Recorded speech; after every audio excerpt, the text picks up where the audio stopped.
core. Coming up in the next 30 minutes, Israel's Prime Minister Benjamin Netanyahu vows to expand Gaza operations in the coming days, says war isn't close to finished.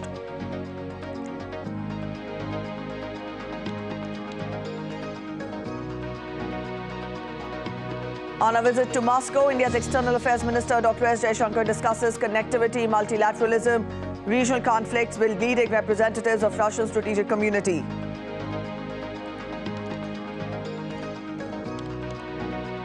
Indian Navy deploys major warships to counter attacks in Arabian Sea. MV Shem Pluto arrives in Mumbai. Navy says debris points to drone attack. Joint probe underway.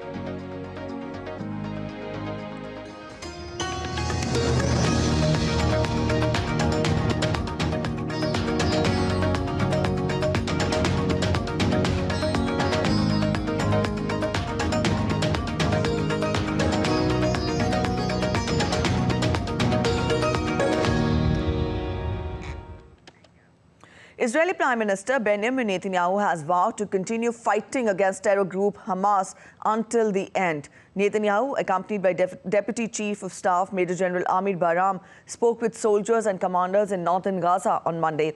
Interacting with soldiers, Netanyahu said the war was far from over and dismissed what he cast as media speculation in his government might call a halt to the fighting. Whoever talks about stopping, there is no such thing. We are not stopping. The war will continue until the end. October 7th is not over. It is not over. We have to make sure that it never happens again. This requires what each and every one of you is asking for, just to continue until the end. Until the end. And I'm just proud of your determination. It's not easy. On the other hand, it is easy. Simply to continue to the end.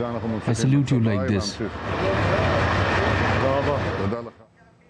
The families of Hamas hostages gathered at the main gate of the Israeli Defense Ministry complex in Tel Aviv on Monday, waiting for security cabinet ministers in the hope of stopping their vehicles and pleading with them for help for their loved ones. The protesters laid out hourglasses, inferring time is running out for each of the hostages still in Hamas captivity.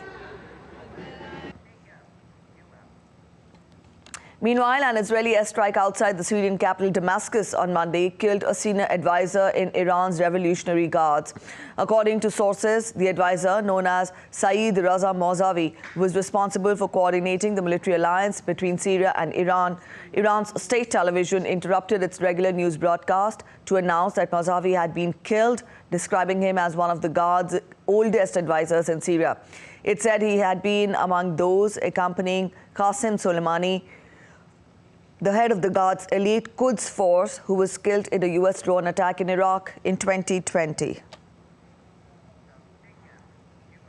Turkey intensified its airstrikes against Kurdish groups in Syria and northern Iraq in retaliation for the deaths of 12 Turkish soldiers in Iraq over the weekend. The Turkish Defense Ministry said in a statement late on Monday that it had killed at least 26 militants in these strikes. Kurdish-led Syrian Democratic Forces say in northeast Syria, at least 8 civilians were killed in Turkish airstrikes on Monday, including 2 women. Turkey has carried out 128 strikes in northeast Syria in 2023, killing 94 people, according to the Syrian Observatory for Human Rights. Let's get you updates from the Russia-Ukraine conflict now. A text of a draft law posted on the website of Ukraine's parliament late on Monday proposed lowering the age of those who can be mobilized for combat duty from 25 to 27.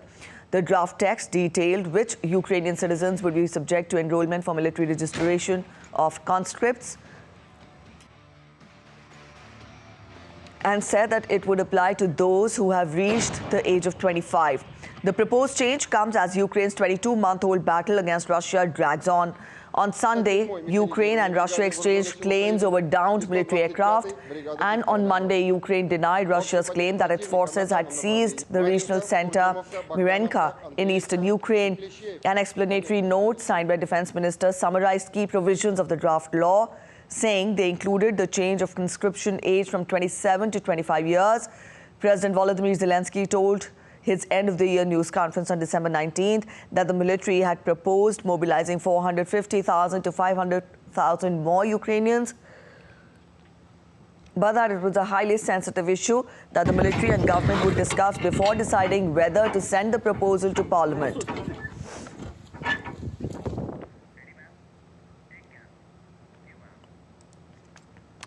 Meanwhile, Ukraine's government has proposed to the parliament terminating a free trade agreement with Belarus. Ukraine's cabinet minister has said the move to cancel the agreement was taken in connection with a fundamental change of circumstances, involvement of the Republic of Belarus in the illegal use of force against Ukraine. The government proposes terminating the free trade agreement of December 1992 and two protocols related to the treaty. After Russia's invasion, Ukraine suspended its trade relations with Minsk. Under the Ukrainian law, interstate agreements must be terminated by parliament. After the collapse of the Soviet Union in 1991, Belarus remained one of Ukraine's main trading partners, supplying significant amount of fuel and fertilizers to Kyiv.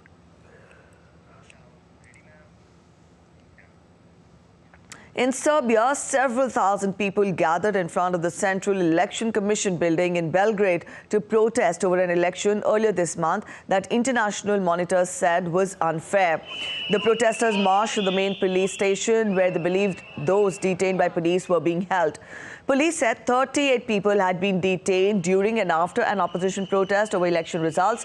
The opposition parties accused police of excessive force and of policemen beating up men in streets near the town hall. Serbia's ally Russia said foreign-backed forces were trying to foment trouble. Serbia has resisted pressure from Western countries to introduce sanctions against Russia.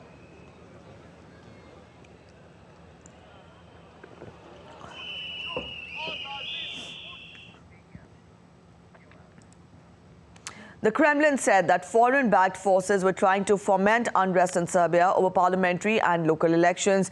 This comes after thousands gathered in the center of Belgrade in an anti-government protest to demand the annulment of elections a week ago that international observers said were unfair. Besides, there are obvious processes and attempts of third-party forces, including foreign-backed forces, to provoke unrest in Belgrade. That is what we see. We have no doubt authorities of Republic will provide legitimacy in the country.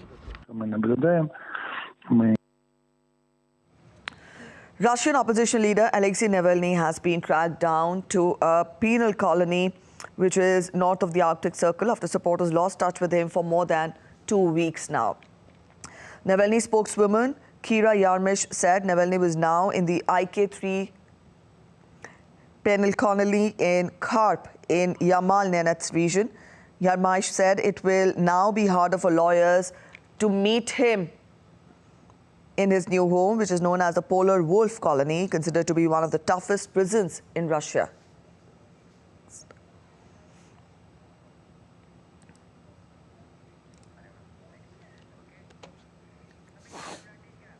Let's get you updates from Nigeria now. In a well-coordinated attack on the weekend, armed groups in Nigeria, around 113 people have been reported dead.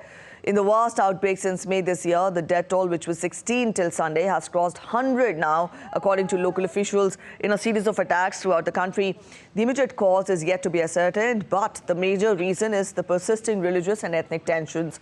Official figures claim more than 300 people are injured in a planned attack that had targeted more than 20 communities across the region.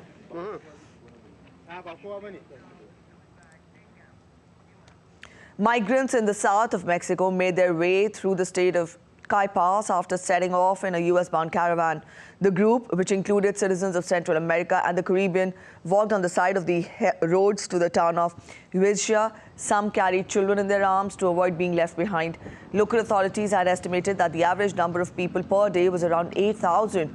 Top U.S. officials, including Secretary of State Antony Blinken and Homeland Security Chief Alejandro Mayorkas, will visit Mexico on Wednesday as the Mexican government pledged to help the United States cope with record numbers of people trying to reach the border.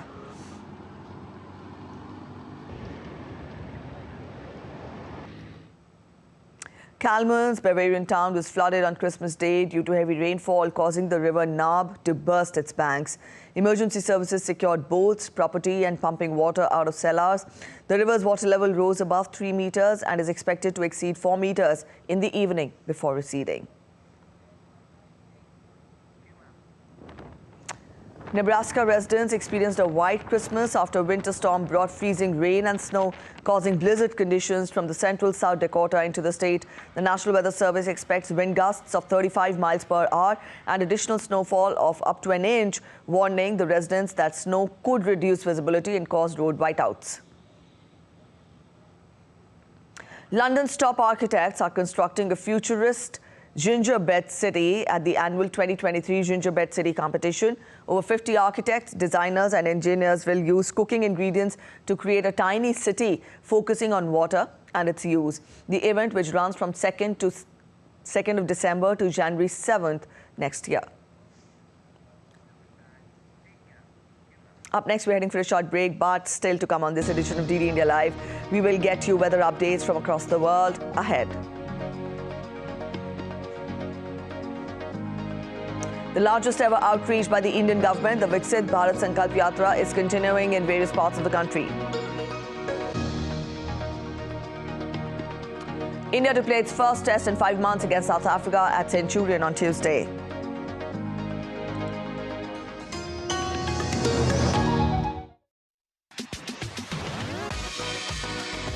India that invents. India that innovates. India that excites. India that invites. Land of possibility. Teeming with opportunities. Watch India Ideas each Thursday, 8 p.m. only on DD India.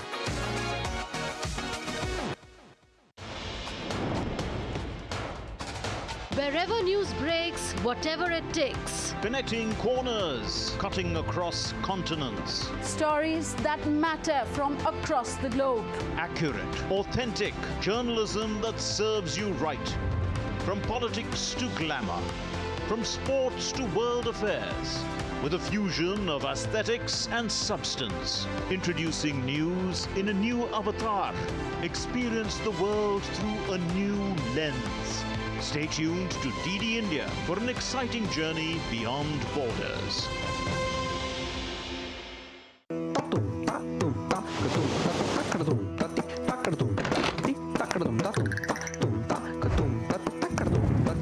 Swagatam to Andhra Pradesh, the coastal jewel of India. A state steeped in history. From the Gandi Kota Fort to the majestic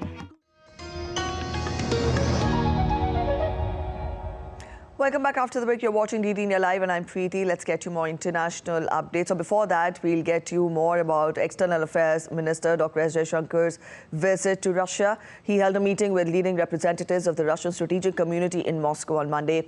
He spoke about the importance of rebalancing and the emergence of multipolarity, and also discussed connectivity, multilateralism, big power competition and regional conflicts. Keeping India-Russia ties on a positive trajectory, he also highlighted the importance of geopolitical and strategic convergence.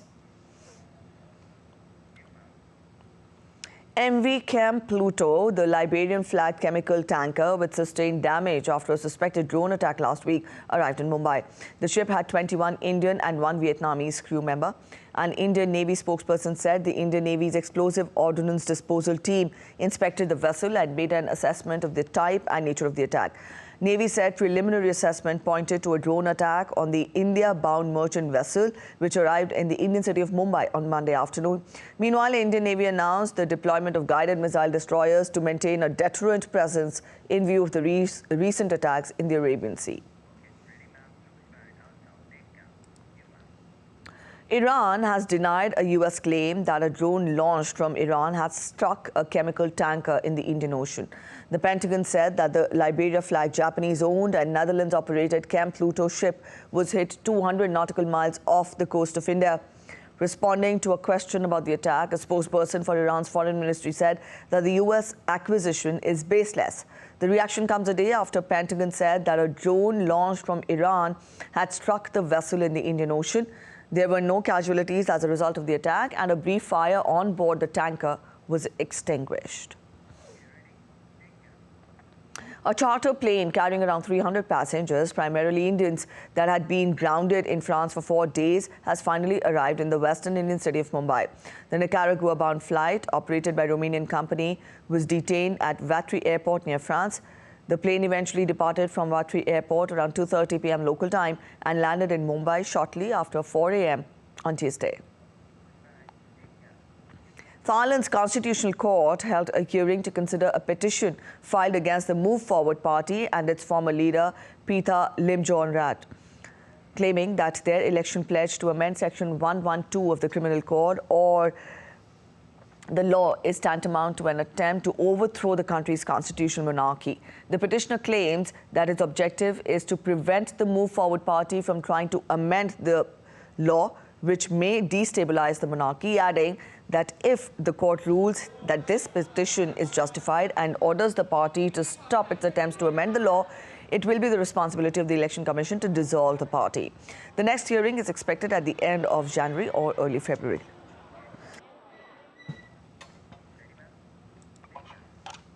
China's capital, Beijing, has set a record for 12 hours of sub-zero temperatures in December, dating back to 1951. The cold wave caused blizzards and temperatures to reach historic lows, with some areas hitting minus 40 degrees Celsius. Beijing has recorded over 300 hours of below freezing temperatures, the most for the month since 1951. The capital has also experienced 9 consecutive days of temperatures below minus 10 degrees Celsius. A whiteout landscape was created in Grenfell, New South Wales, Australia on Christmas Day due to hailstones and heavy rainfall. Weather authorities reported large-sized hailstones over 5 centimeters falling in the same region. A resident reported damage to car windscreens and solar panels on his rooftop.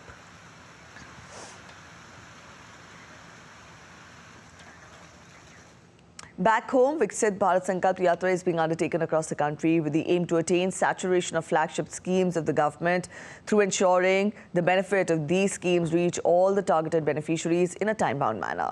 The chairperson of Haryana Land Reclamation and Development Corporation, Jagdish Nair, attended the Viksit Bharat Sankalp Yatra in Palwal city of the Indian state of Haryana. As a chief guest, he spoke about Prime Minister Modi's efforts to strengthen India economically through the means of Viksit Bharat Sankalp Yatra. IEC vans also made the public aware of national government schemes and its benefits among the people.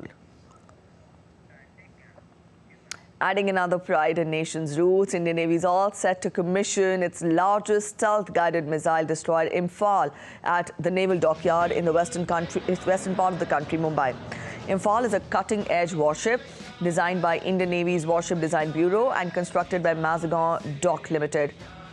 India's Defence Minister Rajnath Singh will grace the ceremony.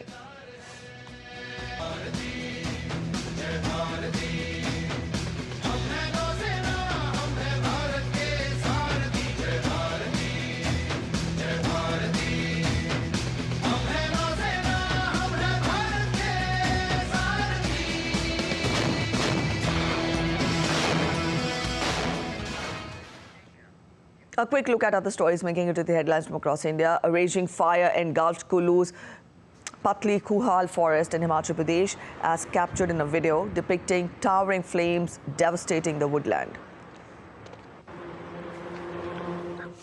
Tourists flock Shimla, the state capital on India's hill state, Himachal Pradesh, for winter carnival.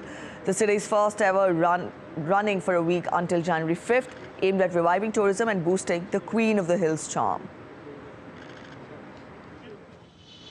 Several cities across northern India were shrouded in a thick layer of fog since Monday. Streets in Srinagar, Amritsar and capital New Delhi had heavily reduced visibility.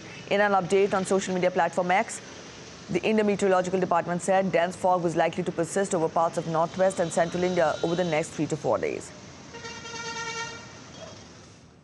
Kankaria Carnival 2023 kicked off in the western Indian city of Ahmedabad with a dazzling laser show.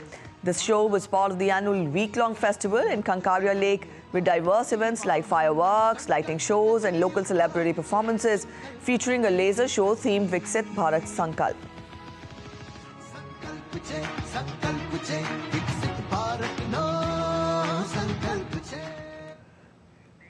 Bank of Japan Governor Ueda Kazuo says the spring labor management wage negotiations will be key to realizing a 2% inflation rate. Addressing the Japan Business Federation on Monday, Ueda said that Japan is emerging from the low inflation environment it has faced over the past 25 years. He also said it is gradually becoming more likely that a sustainable and 2% inflation rate can be attained, adding that the companies need to take active steps to achieve the objective of price stability. Ueda indicated that the bank will consider a potential shift in policy, such as easing its negative interest rate policy after checking the wage hikes next year. All right, on to sports now. India will play their first test in 5 months against South Africa at Centurion on Tuesday. Virat Kohli is back in the Indian squad, but lack of practice could be a concern for the team. Here's a preview of the match. Team India is all set to face Team South Africa in 2-match test series that will take place in Centurion. The first test will be played on the Boxing Day, and in much relief for Team India, Virat Kohli is back in the squad. With sharp focus on 2025 WTC final, Team India is mentally moving away from the World Cup heartbreak and practicing hard to beat South Africa in their home ground. However, the head-to-head tells a different story between the two. In tests, South Africa leads the overall head-to-head record against India with 17 wins and 15 defeats in 42 matches. South Africa also recorded a 2-1 series win when both teams last clashed against each other 2 years ago. Whereas at home, South Africa have a stunning record against the Indian team with 12 wins in 23 test matches and have suffered only 4 defeats so far. India's last test win in South Africa came in during the Boxing Day clash in 2021 under Virat Kohli's captaincy. However, when we talk about Team South Africa's current form, then this South African side lack experience and quality with bat and ball, and their top 6 in particular can be brittle. They can also face late fitness tests for key fast bowlers Kagiso Rabada and Lungi Ngidi, who could be handful on what is expected to be a lively Centurion Park pitch in the first test. The man to be in the spotlight is outgoing batter Dean Elgar, who will be playing the last 2 tests of his career. He is one of only 3 South African batters with an average of more than 30. With Team India coming on the test field to play their first red ball game in 5 months, Rohit Sharma-led team will have a new challenge in front of themselves. Mumbai Khiladis will continue their hunt for the maiden win in the second edition of Ultimate Kho-Kho when they clash with Gujarat Giants in the Indian state of Odisha. Defending champions Odisha Juggernauts will aim to continue their winning run against Chennai Quick Guns in their second match on Tuesday in Cuttack. India's Women's Selection Committee has announced squads for the upcoming 3 ODIs and 3 T20 internationals against Australia. The 3-match ODI series will be played at Wankhede Stadium on 28th December. The next 2 ODIs will be played on 30th December and 2nd January. The action will then shift to D.Y. Patil Stadium, Navi Mumbai, which will host the 3 T20 internationals on 5th, 7th and 9th January. ODI and T20 international squad will be led by Harmanpreet Kaur, whereas Smriti Mandhana will be the vice-captain for both the formats. Harleen Deol gets a place in the ODI squad, whereas Kanika Ahuja and Meenu Mani would be a part of the T20 national squad against the Australian women.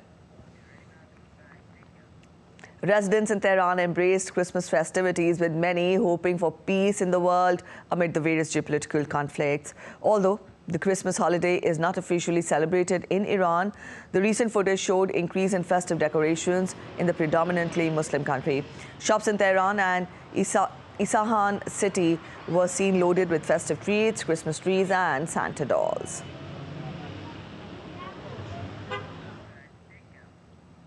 That's it in this edition of DD India Live, but let us know your thoughts on the news of the day. You can connect with us on Facebook, X and also Instagram. We'll be back with more news as it breaks here on DD India. I'm Preeti Kaur signing off, and from all of us here in Delhi, thanks for watching DD India Live.